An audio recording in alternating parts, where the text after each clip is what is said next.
So thank you all so much for coming out tonight in the freezing cold. I know it cooled down a lot since we've been out here all day. It's been a really wonderful experience to have you all at the conference here today. I know I'm really grateful to have the voices of so many who have been affected, by dehumanization and who are working to change the world and create a culture of peace and life and to rehumanize. So my name's Aimee, in case there are like some randos who might be here and haven't attended the conference all day and heard me talk 6 million times. My name's Aimee Murphy. I am the executive director of Rehumanize International. We're the ones who are putting on this rad conference here at Duquesne University this weekend, hosted by Consistent Ethic of Life at Duquesne. Give them a quick shout out. Thank you so much for all you're doing. So this vigil tonight is for victims of our injustice system. When thinking about what topic to address this year in the vigil during the Rehumanize Conference, I kept coming back to the meaning of justice. And I mulled on it for days. What does justice mean? Some dictionary definitions of justice read simply, just behavior or treatment. With a thesaurus list including fairness, equity, impartiality, honesty, and righteousness. But all of these words mean different things and don't on an individual level cut to the heart of what justice is, though I would consider them closely related. What I've colloquially heard as the definition of justice is to give one what is their due.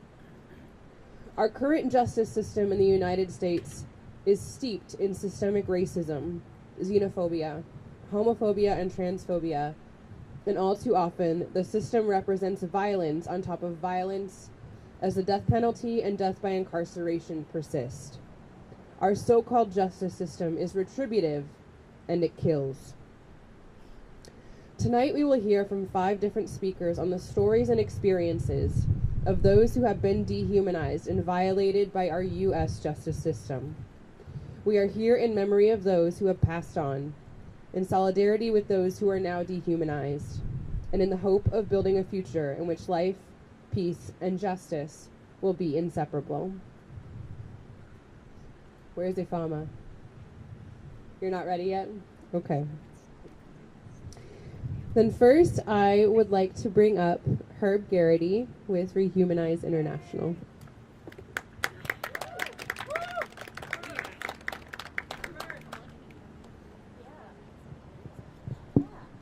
Hi. Can you hear me? Yeah. So I am here tonight to talk about state violence against people like me, members of the LGBT community. Something that I think gets lost in our collective memory of the LGBT rights movement, if we are to remember the Stonewall uprisings at all, is exactly what heroes like Sylvia Rivera and Marsha P. Johnson were fighting for. It's important to remember that these revolutionaries were fighting and taking a bold stance against state repression and police violence, fighting for their lives. Since then, since the Stonewall uprisings, some things have changed.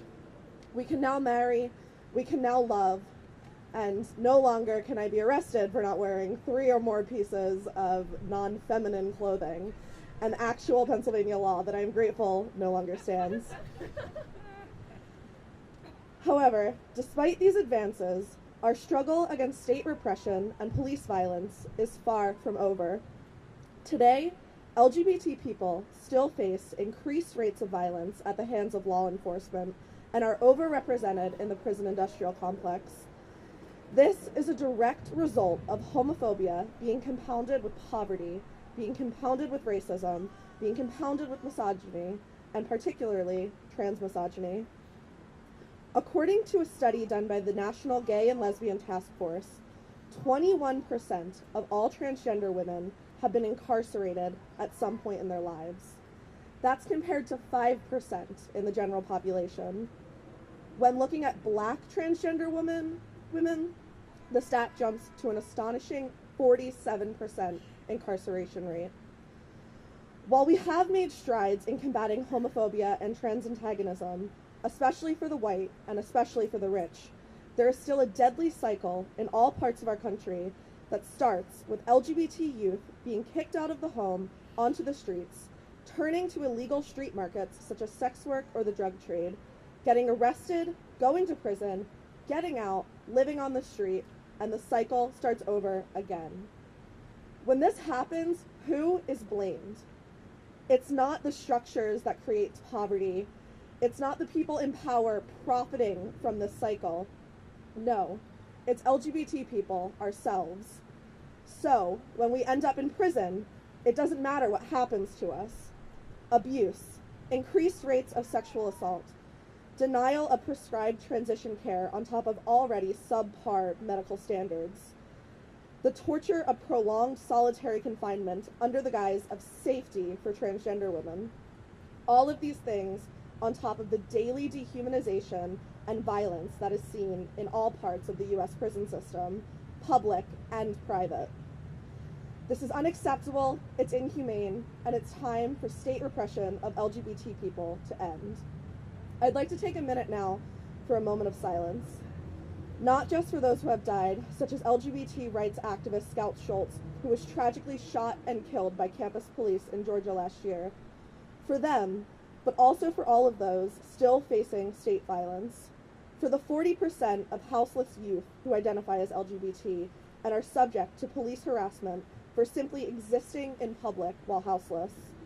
For the trans and gender nonconforming humans doing sex work to survive, constantly in fear of physical and sexual violence from police.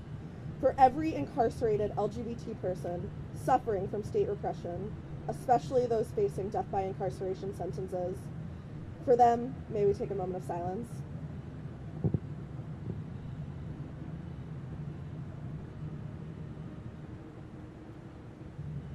Thank you.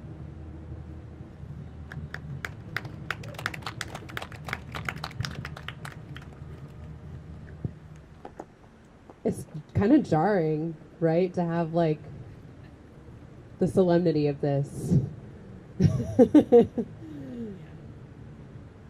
the raucousness of that. I am hoping that someday, like, of course, like, we need recreation and we need refreshment and we need to be reinvigorated. So I'm not hating on the people who love football, but I kind of am, because it's bred in circuses. When you think about the fact that we have so many human beings who are caught in these structures of dehumanization and violence. Next up, we have Saleem Holbrook with the Human Rights Coalition. Welcome, Saleem.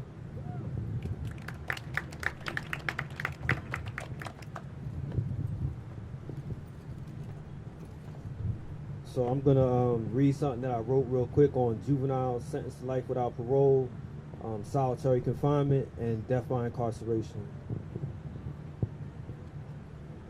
This moment is for the souls disappeared within the bowels of the prison system, condemned to die a slow death each and every day because they are serving a death by incarceration sentence that allows for no hope or redemption.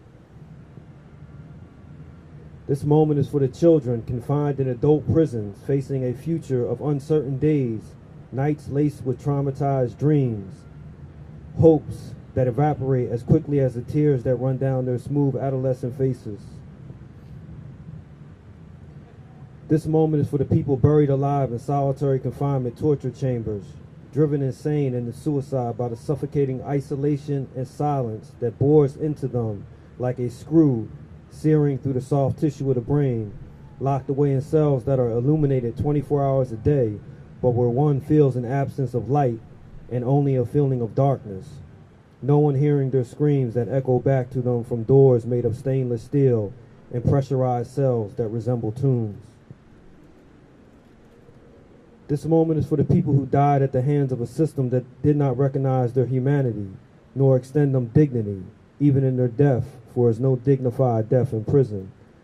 I think of Sharon Peachy Wiggins, sentenced to life without parole at the age of 14 for being an accessory to an armed robbery in 1976, who went on to earn a master's degree and who by her own will counseled thousands of women in prison at SCI Muncie.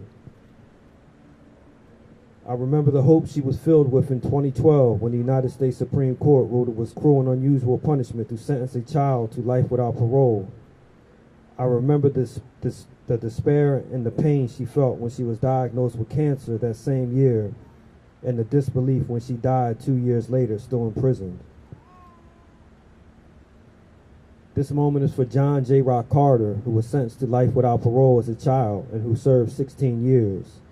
He was murdered in 2012 in the solitary confinement unit at SCI Rockview by guards who pumped multiple canisters of chemical munitions into his cell, suffocating him to death, who then refused him immediate medical attention and blamed him for his only death. If he only wouldn't have resisted, they said. His offense, refusing to turn in his food tray. This moment is for the countless nameless and faceless people who suffer at the hands of a system that is irreparable and indefensible.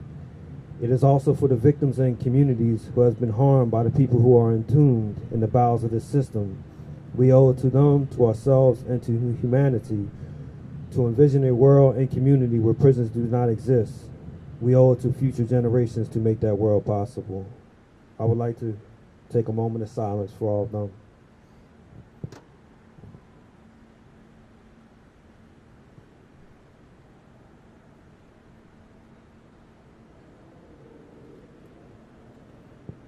Thank you.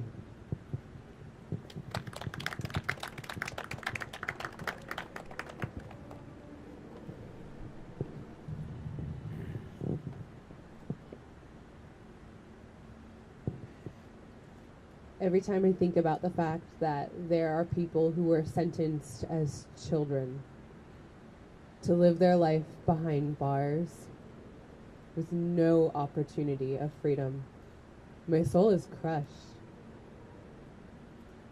I made so many mistakes as a teenager, and I can't imagine a system that punishes children for the rest of their lives for a mistake they made as a teen. We have a responsibility to do better and to seek better. Next up, we have Maria Oswalt with Rehumanize International.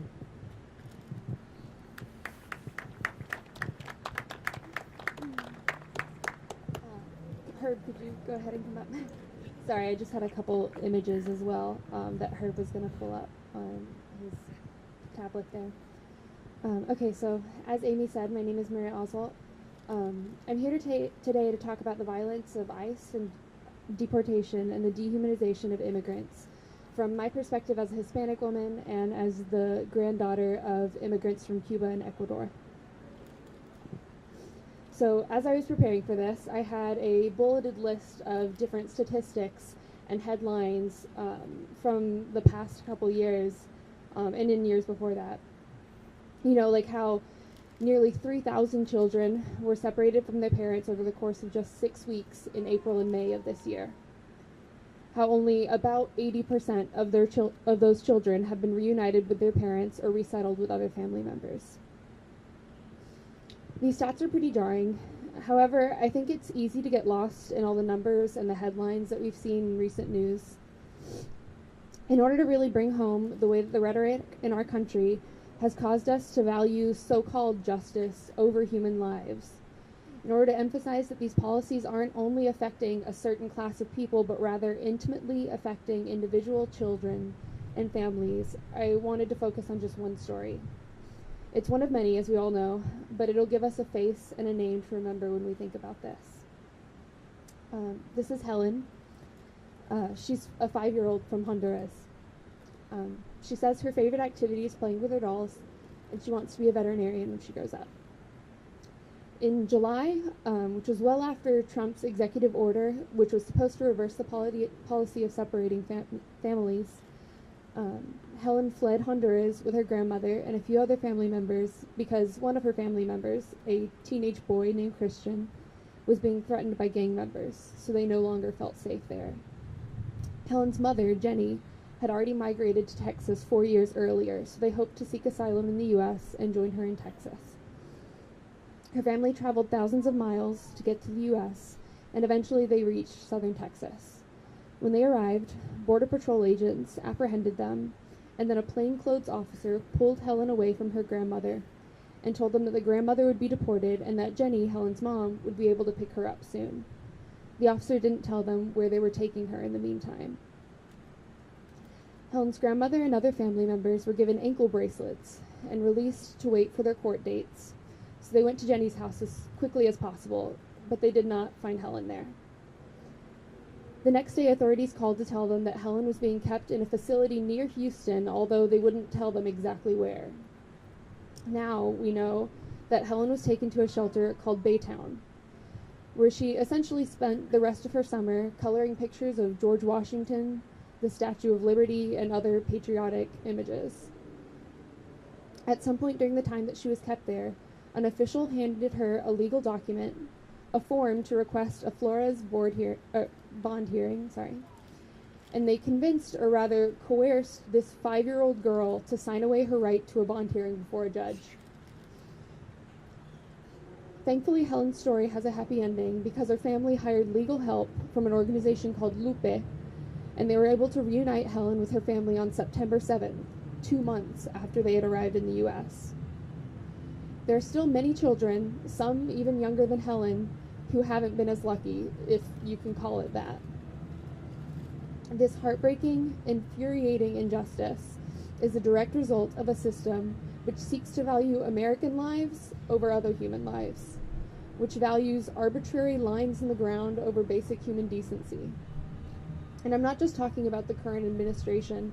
This dehumanization was going on well before 2016.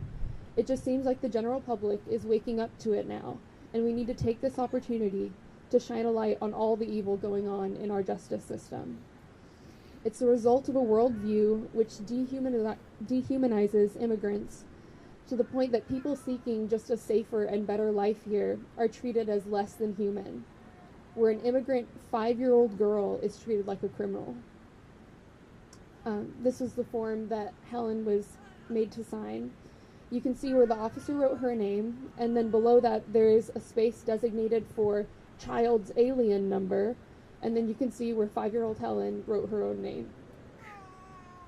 I don't have anything else to say. We have to do better. Oh, shoot, I'm sorry.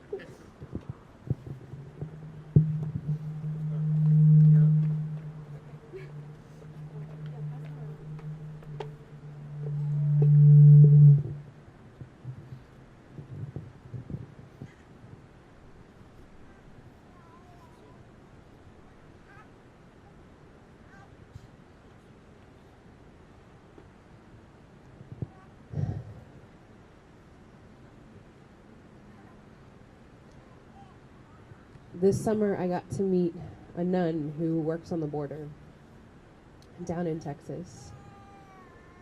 And she told me so many of the stories of people who have passed through her house of hospitality.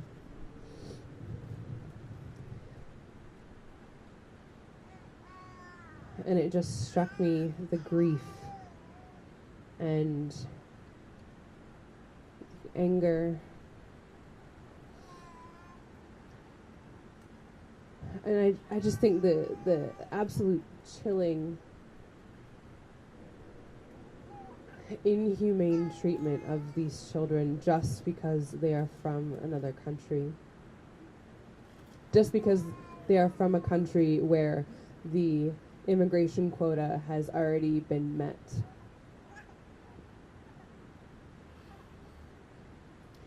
We have to do better.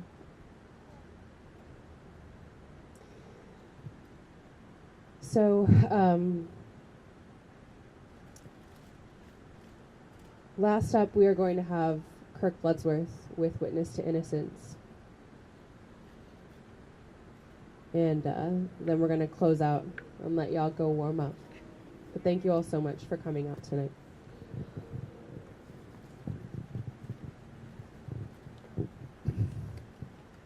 I want to talk about Chris Conover.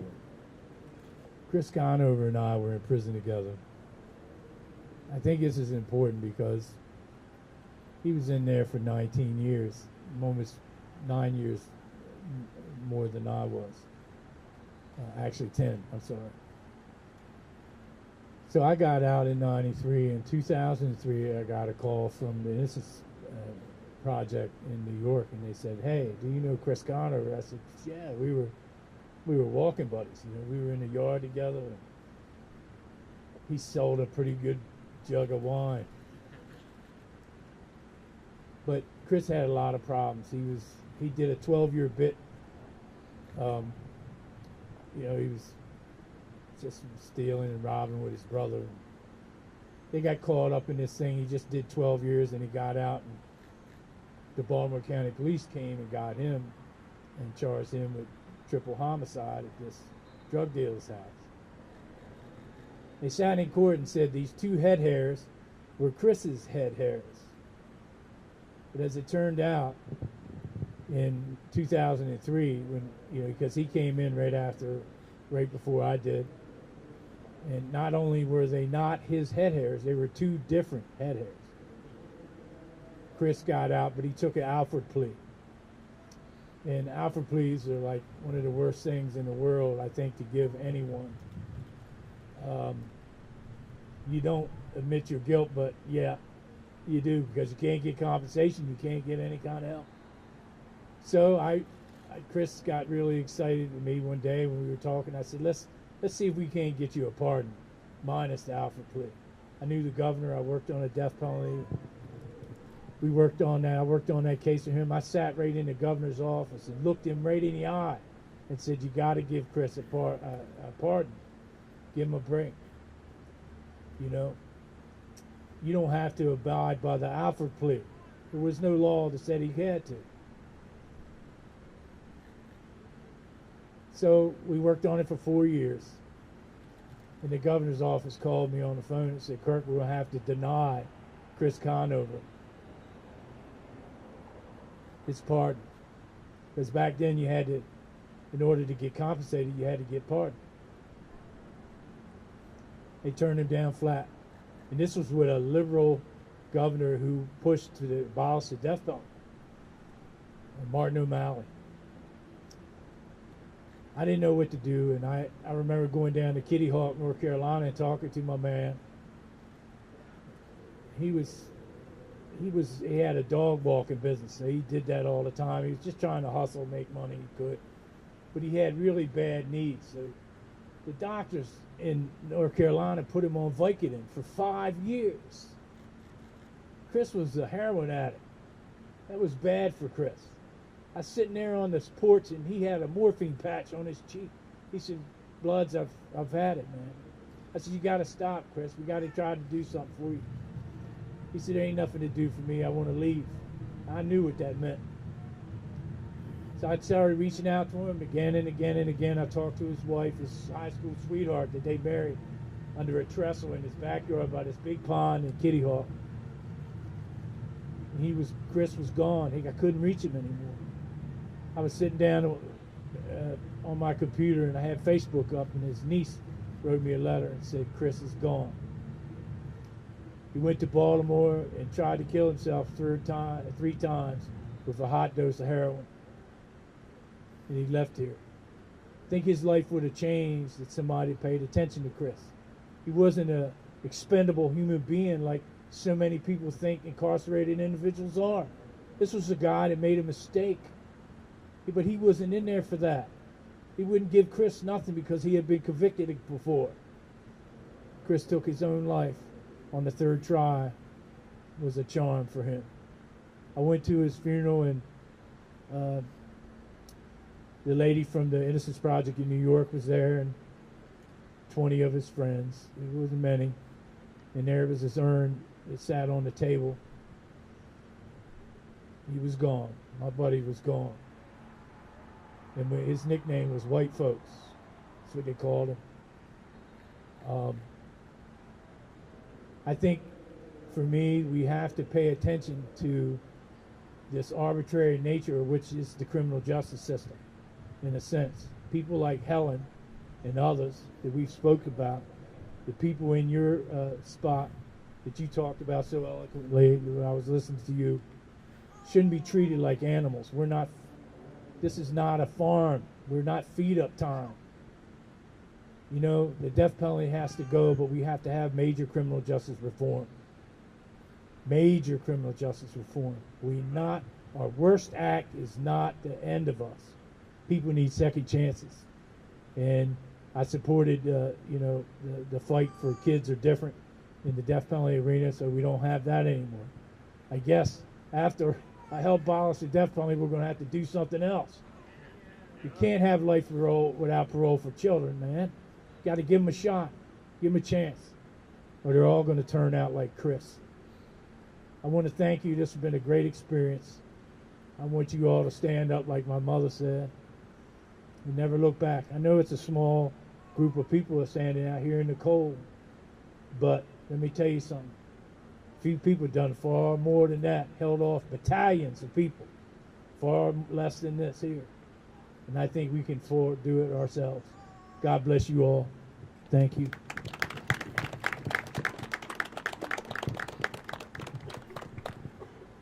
So I just realized that I forgot someone. I forgot Ifeoma because of course I did. I'm so sorry. So we're actually going to have Ifeoma come up, but I just really want to echo what Kirk said. You know, we are not our worst action. None of us are. And I think that people who have been imprisoned, incarcerated, found guilty, like whether or not they did the crime, they deserve better than the justice system that we have now. So we have to do better. So I want to welcome Ifeoma. Come on up.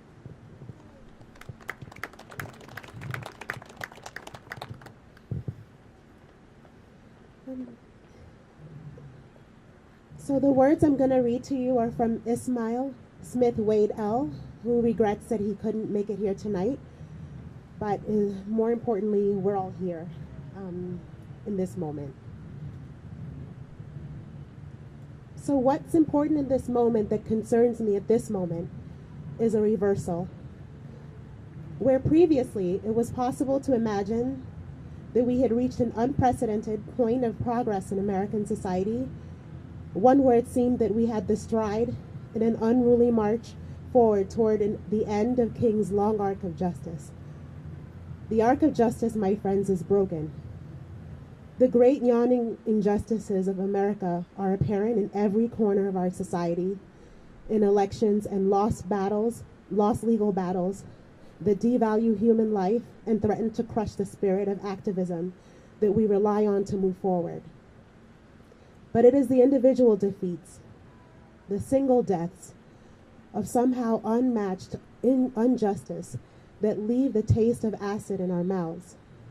I have been counting the names. I have been counting the names since I lived in Pittsburgh in 2012. Trayvon Martin, I have been counting the names since 2014, 15, Michael Brown, Rekia Boyd, Tamir Rice, Michael Scott, Sandra Bland, example after example of Black lives taken by their own government. These amount to state-sanctioned executions at the hand of police officers or with the blessing of judges and juries. This is not acceptable, and it's not defensible. In every one of these examples, civility has been the watchword. What is it that these Black lives were doing when they were killed? What can be invented or dug up from the shadows to justify their killing in front of a media that values Black lives only to the degree that their pain, that our pain, can be used to sell papers and clicks? We have endured this for years. But as I write, I think of Botham Jem Jean, who was just killed by a police officer in his own apartment under deeply suspect circumstances. A godly man, a young professional, wearing suits and singer of songs, shot dead in his own home. What excuse can be offered up for this man's life? None. But in truth, every justification or reason that came before was just that, an excuse. These times where black people cannot walk, vote, shop, run for office, barbecue, babysit, or live without being threatened with police violence must be our clarion call to defend the dignity of black and brown lives, no matter who they are. One of the things that makes us human socially, anthropologically, is how we mourn our dead. Would that we could mourn our black and brown bodies that were shot down, died of thirst in the desert, pushed out of their homes in Pittsburgh or in San Francisco, by refusing to accept any flimsy excuse for the taking of these lives, and defend them with our hearts, with our policies, and with our bodies. Let that be our eulogy for them, that we defend them. I will close with an excerpt from the poet Dennis Smith. They wrote, "Another brown man is dead, and now he's my ancestor. I was older than him before, but now he's endless. What do our people do with their ghosts? What do your people do with their ghosts?" Thank you.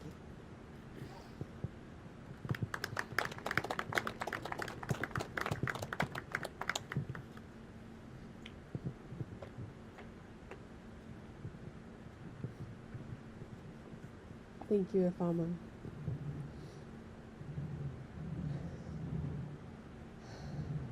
As we close tonight, let us remember all of those who have been harmed and dehumanized by the injustice within our so-called justice system. Let us rehumanize, and let us work towards a day when all human beings, guilty or innocent, will be respected, valued, and protected. If we work towards a future where restorative justice is the paradigm, in which human beings will be valued for their intrinsic worth, then justice and mercy will be so obviously inextricably linked that to tear them apart would be to act contrary to human dignity, and in so doing would be contrary to authentic justice. So let this moment be just a stepping off point for the work that we do in the future, that we are called to do, that we are compelled to do, because we have seen the injustice and we cannot go back. I want to offer one final moment of silence for all of those whom we have remembered this evening.